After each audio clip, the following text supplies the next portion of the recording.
contract to enter the service of the United States Marine Corps and to report to such posts or stations of the Marine Corps as I may be ordered to join, and to the utmost of my power and ability discharge my services or duties and be in everything conformable and obedient to the several requirements and lawful commands of the officers who may be placed over me. We're ready for the roll, sir. Raise your right hand and repeat after me the oath of enlistment. I, Robert do solemnly swear or affirm do solemnly swear that I will support and defend the Constitution of the United States against all enemies, foreign and domestic. that I will support and defend the Constitution of the United States against all enemies, foreign and domestic. That I will bear true faith and allegiance to the same. That I will bear true faith and allegiance to the same. And that I will obey the orders of the President of the United States. And that I will obey the orders of the President of the United States. and the orders of the officers appointed over me, And the orders of the officers appointed over me, according to regulations and the Uniform Code of Military Justice. according to regulations and the Uniform Code of Military Justice. So help me God. So help me God.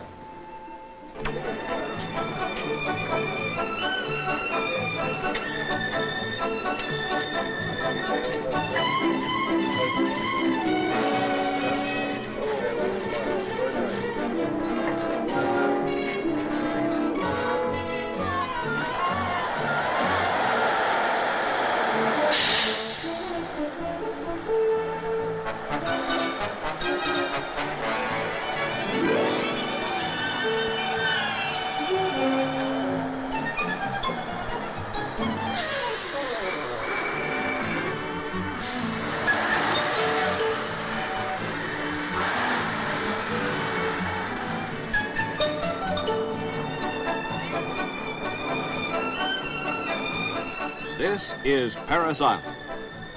It's a small island, 3 miles wide and 6 miles long, located at the head of Port Royal Sound near the southern tip of South Carolina. Marines first landed on Parris Island in 1891, when a detachment was assigned to the Navy Yard here. In 1915, the Navy turned over all its facilities to the Marine Corps. Since that time, over 1 million Marines who have served their corps and country in 3 major wars and numerous conflicts from Haiti to Vietnam have been trained on Parris Island. The recruit is a young apprentice in a tough profession. He comes from all parts of the eastern United States. He averages 19 years old, 5 feet 10 inches tall, and weighs 160 pounds.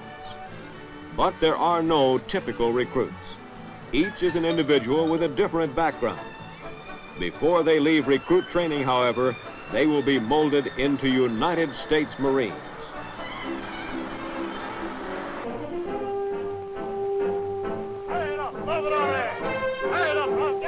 Upon arrival, the recruits are taken directly to the recruit receiving barracks, where they undergo their initial processing.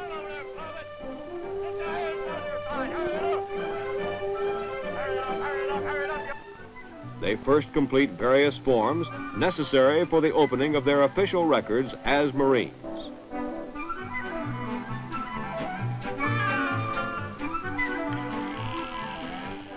They receive their first Marine Corps haircut. Upon arrival, some have long hair while others have curly locks.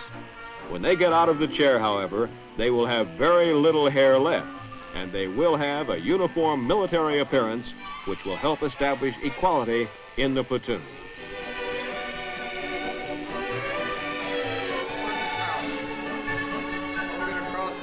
They receive a basic issue of personal articles needed while in training. Pick up the other towel. Hold it across your chest. Private, you now have 2. They also go through the hygienics unit, where they get rid of their civilian clothes, clothing that will not be needed for quite a while.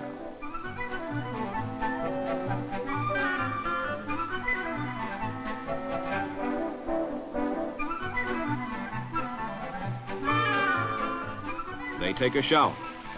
The purpose of the shower is to clean them. but we like to think that it is washing away old habits and ideas. They receive utility uniforms and other clothing necessary for training. Recruits requiring glasses are examined and fitted by optometrists.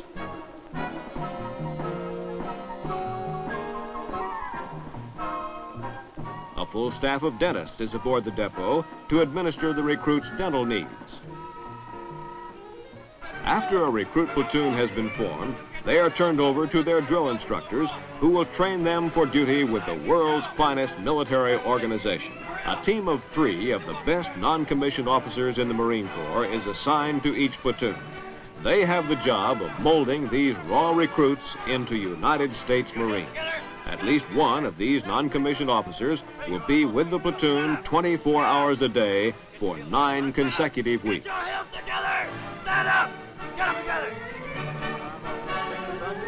On their clothes, they look like they wiggle in the knees!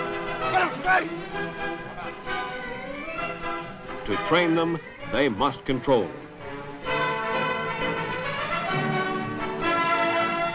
A recruit platoon has been formed, and a portion of their lives the recruits will never forget has begun.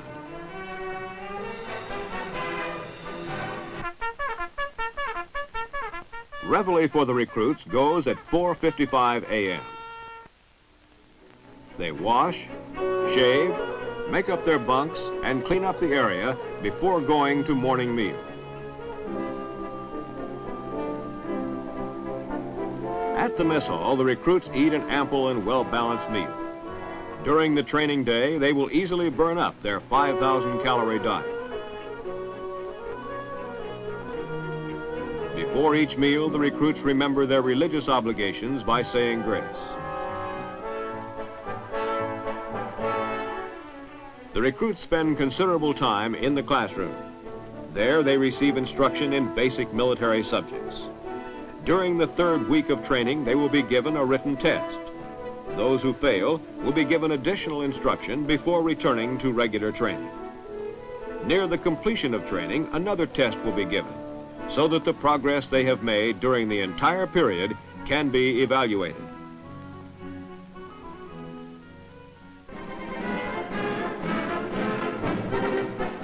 Many hours will also be spent learning the basic movements of close order drill. It is through this drill that the drill instructors will begin to build the discipline and teamwork that they want in the platoon.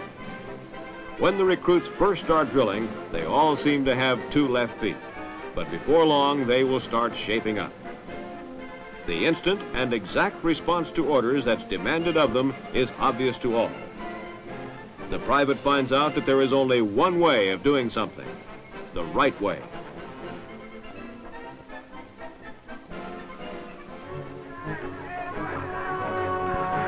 Physical training is also stressed here at Parris Island. Many hours are devoted to reconstruction of 19 years of improperly toned muscles, which must be conditioned in 9 short weeks. This program is conducted by both the physical training instructor and the drill instructor. The Marine Corps obstacle course provides an excellent physical conditioning device. The course consists of a series of unique obstacles which develop strength and coordination. The first time a recruit runs the course, he finds it is a challenging, near impossible feat. However, after weeks of intensive conditioning, he is able to negotiate the obstacles with little difficulty.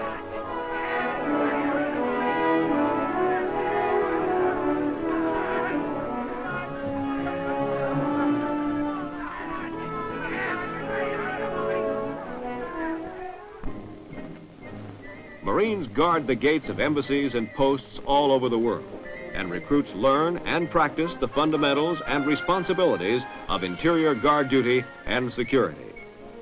Here the recruit learns the importance of his duty and the trust that is given to him in protecting his country. In the evening, the recruits are given an hour free time. During this time, the recruits devote their time to personal activities such as writing letters. Free time is supervised by a drill instructor, and the activities must be constructive.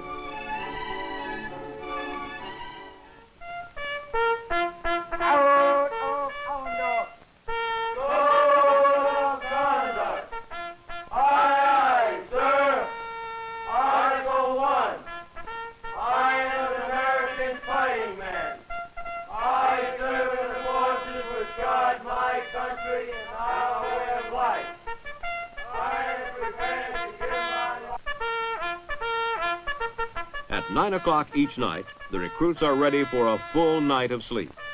They have been given little time to think of anything but the Marine Corps. This is exactly what we want. We keep them so busy that they have little chance to become homesick. All recruits from the day of their arrival are encouraged to fulfill their moral obligations by attending the church of their choice. Those recruits who are not church members have the opportunity to attend religious instruction.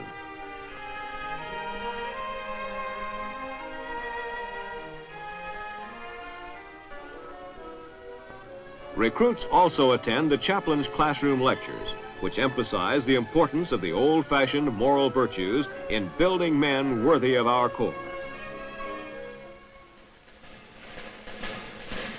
Now let us look at the Special Training Branch, which was organized for the recruits who are unable to keep up in training. The Physical Conditioning Platoon is divided into two sections. The Overweight section is designed to reduce the obese recruit through a program of scheduled exercises and low-calorie diet of about 2,200 calories. The efforts of the Overweight section are twofold. First, a recruit must lose half of his required weight loss. Second, he must pass a strength test in order to return to regular training.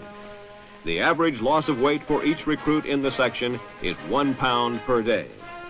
The physically weak enter a program of high-protein diet and physical training designed to stimulate and build up muscles the recruit had not realized were there.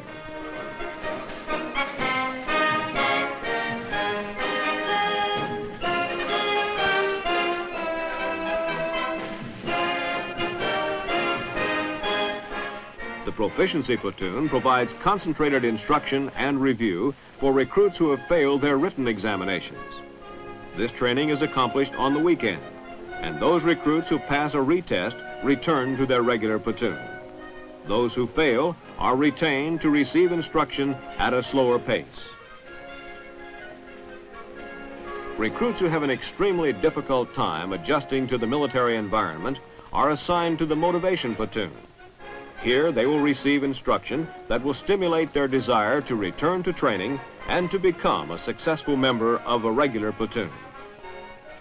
When the recruits have shown that they can meet the demands of recruit training, they return to a regular platoon.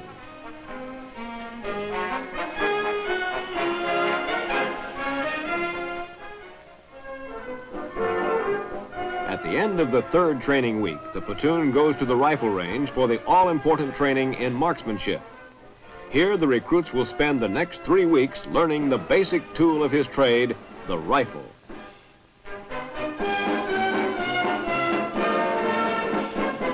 The platoon is assigned a primary marksmanship instructor who teaches all marksmanship training. The drill instructors assist him in teaching the basics of rifle marksmanship.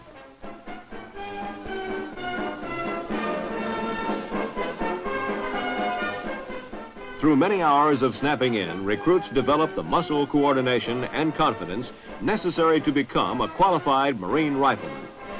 The range again emphasizes the part that the individual plays in the success of the team.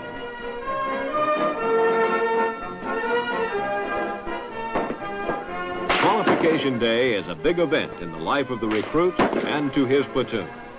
The standards of excellence are high, but the results for individual and team efforts are well worthwhile. Already on the firing line. Shoot on your own target.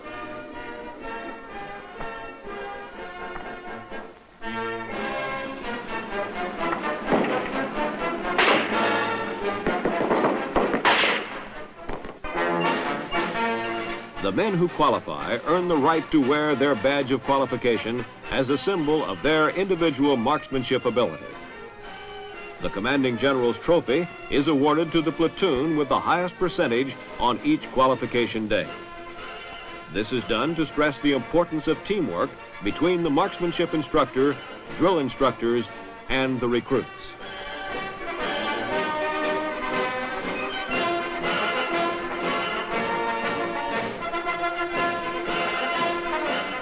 To the recruits firing the highest score in his platoon, Leatherneck Magazine awards an individual shooting medal, signifying exceptional performance with the service rifle. A week of mess duty is still another part in the recruits' training. They learn the duties of messmen and become familiar with the operation of a mess hall. During this week, their work will be supervised by mess personnel. The drill instructor, however, is still in charge and will conduct rifle inspections and physical training whenever possible.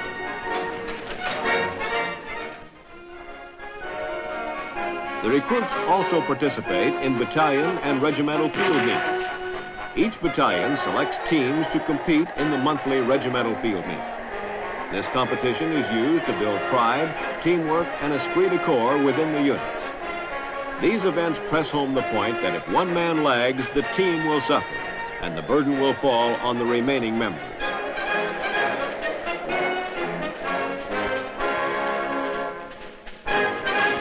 The recruits have now returned to their battalion area with only 2 more weeks to go and still a lot to do. Much of their time will be spent preparing for the battalion commander's drill competition, but not all of it. The last 2 weeks are the busiest weeks of recruit training. They'll be on the go every minute, trying to become the best recruits ever to leave Parris Island.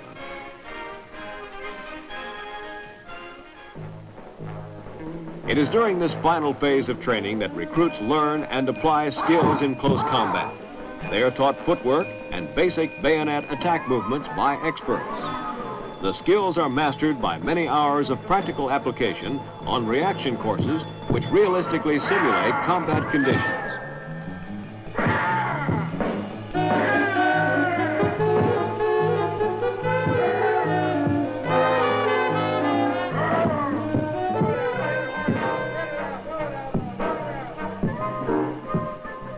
Drill instructors are positioned at points throughout the course to ensure proper execution of attack movements. Get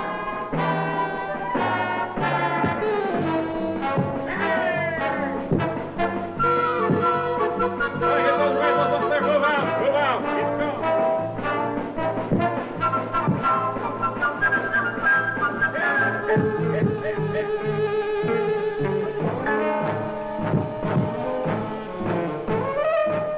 Fusil sticks and protective equipment enable recruits to engage in bayonet fighting bouts where they can experience bodily contact and develop aggressiveness, which is a quality most necessary in a good bayonet fight.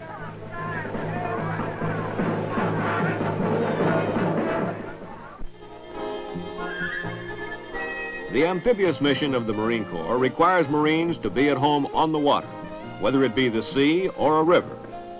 We train every recruit in the technique of water survival that may someday save his life or the life of a fellow Marine. The Marine Corps has adopted a water survival technique which is without a doubt the finest ever developed. It is based on the natural buoyancy of the human body and employs a set of simple skills and attitudes that will keep a person alive in the water even if cramped or injured. Experts using this method can stay afloat indefinitely. We also teach a travel stroke, which permits movements in the water with a minimum amount of physical exertion.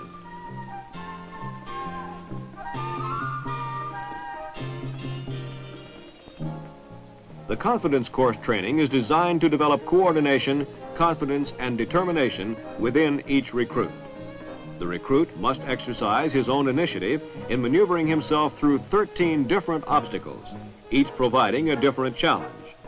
This training helps the recruit overcome fear of height by demanding the execution of obstacles which are up to 40 feet high.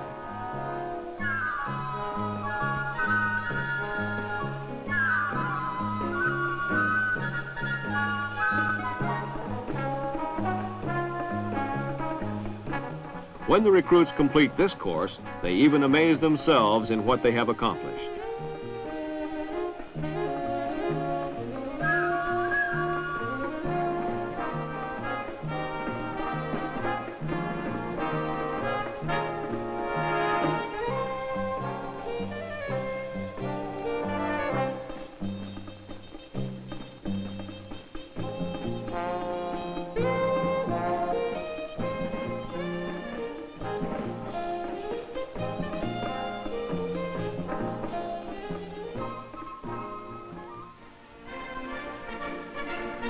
In their 8th week of training, the recruits go on an 8-mile training hike to Elliott's Beach for an overnight bivouac. Prior to their departure, the recruits are inspected by supervisory Marines. The recruits know that if they have not met the high standards of recruit training, it will be noted.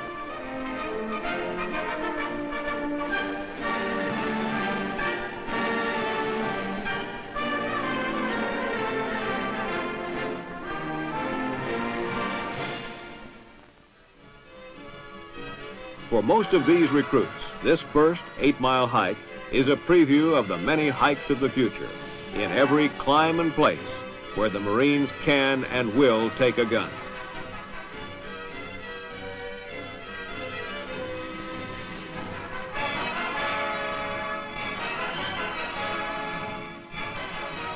Upon reaching Elliott's Beach, the recruits pitch their shelter tents and receive instruction on subjects which show them how to live in the field.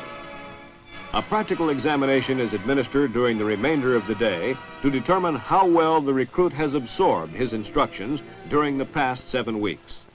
The recruit is subject to testing on all the military subjects taught in recruit training. The test consists of 6 stages, each with different problems to solve by actual application. A Marine must know his weapon. Recruits are tested while blindfolded on the assembly and disassembly of the M14 rifle.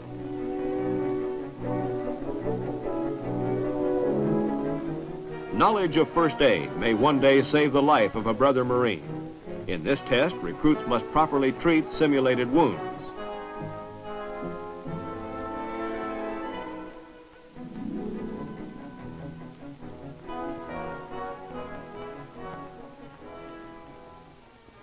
In the bayonet test, recruits must correctly apply the basic bayonet attack movements.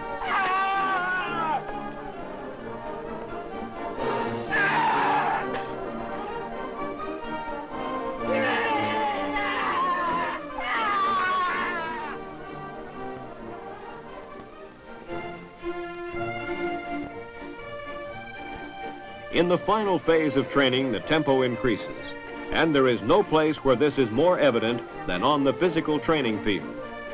Progressive running and calisthenics form the nucleus of a program designed to increase the strength and endurance of a recruit while molding him into a hard, trim Marine.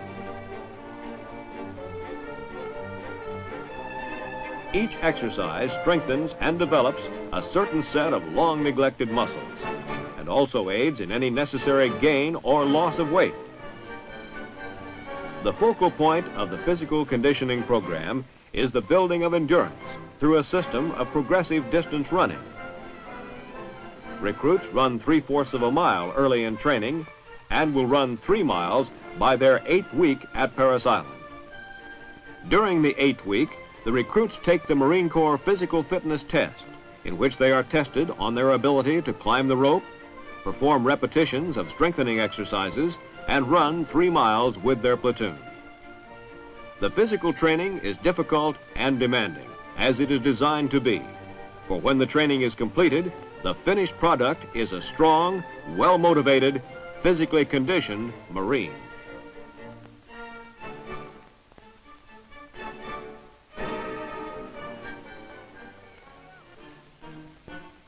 You will remember seeing this platoon at the beginning.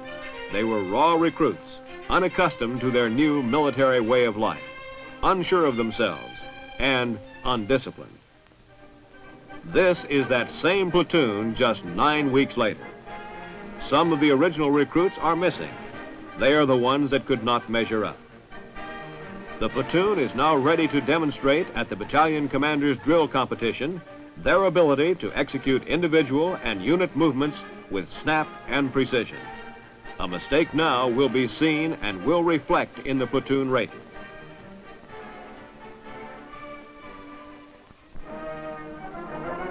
The last hurdle of a recruit is the command inspection. This is his chance to prove that he has measured up to the high standards expected of him.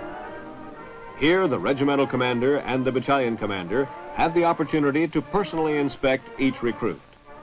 They are assisted by a team of officers and drill instructors who closely and critically inspect each recruit for his personal and military appearance, the condition of his rifle, and his professional knowledge.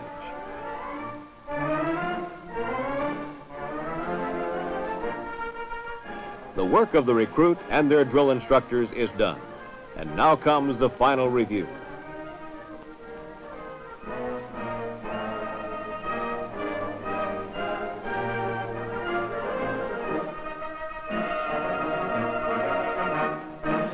Many proud parents travel to Parris Island to see their sons graduate.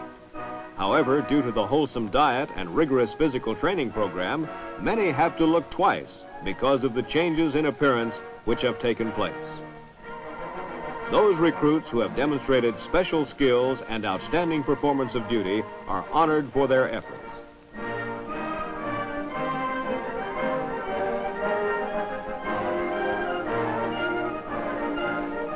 The highest award a recruit can receive is the American Spirit Honor Medal, which is given through the Department of Defense by the Citizens Committee for the Army, Navy, and Air Force.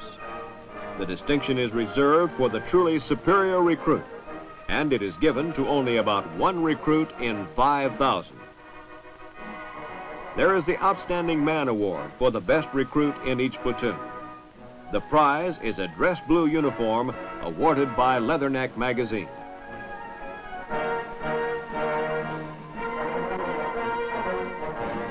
The high shooter in each platoon receives a certificate as a symbol of his marksmanship skill. In addition, up to 10% of each platoon may receive meritorious promotion to private first class.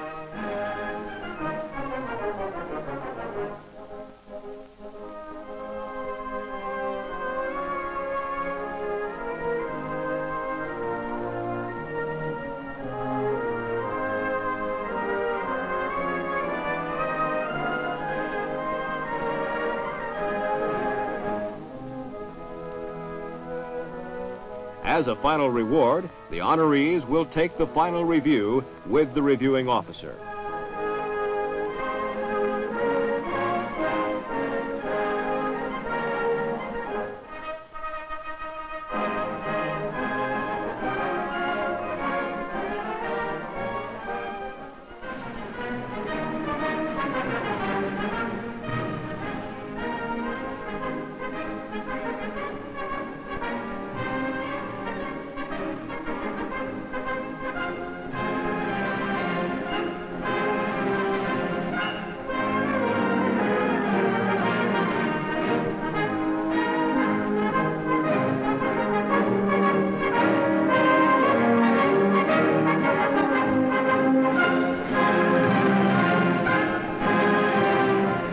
This is a memorable occasion in the lives of these recruits.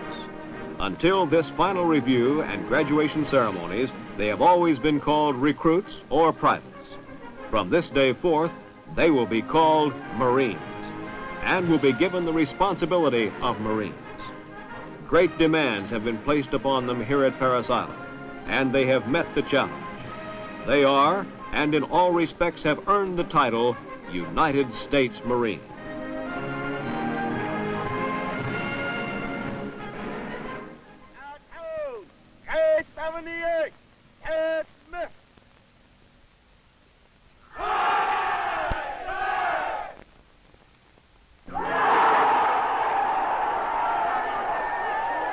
After dismissal, the new Marines join their families.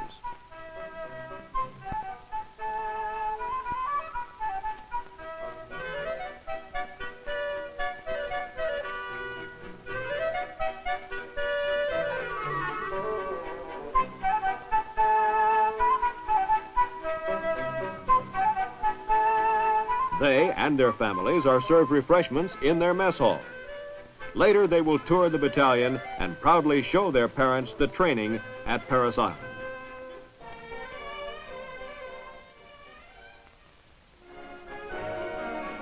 The next morning, outpost morning, the drill instructors load the platoon on buses for the trip to the infantry training regiment at Camp Lejeune, North Carolina. The drill instructors will tell you, our job is done with this platoon, soon we'll pick up another. Our rewards are personal satisfaction of a job well done, and notes like a postcard received from a proud father which said, I sent you a boy, you sent me back a man. Yes, we have trained them to the best of our ability. We have developed them into smartly disciplined, physically fit, basically trained Marines, thoroughly indoctrinated in love of corps and country. We have demanded of them the highest standards of personal conduct, morality, and professional skill. The building of a Marine and the making of an American citizen is a very similar process. At Parris Island, we build men, body, mind, and spirit. We make Marines. There's nothing fancy about our training, no tricks, no frills, no great technical machines, just honest hard work by the recruits and their drill instructors. The drill instructors have taught and the recruits have learned the basic tools of their trade: discipline, dedication, physical fitness, proficiency, love of corps and country.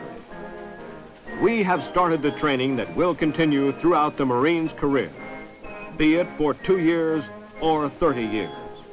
And these 9 weeks have instilled memories and traditions for him to cherish and uphold for the rest of his life.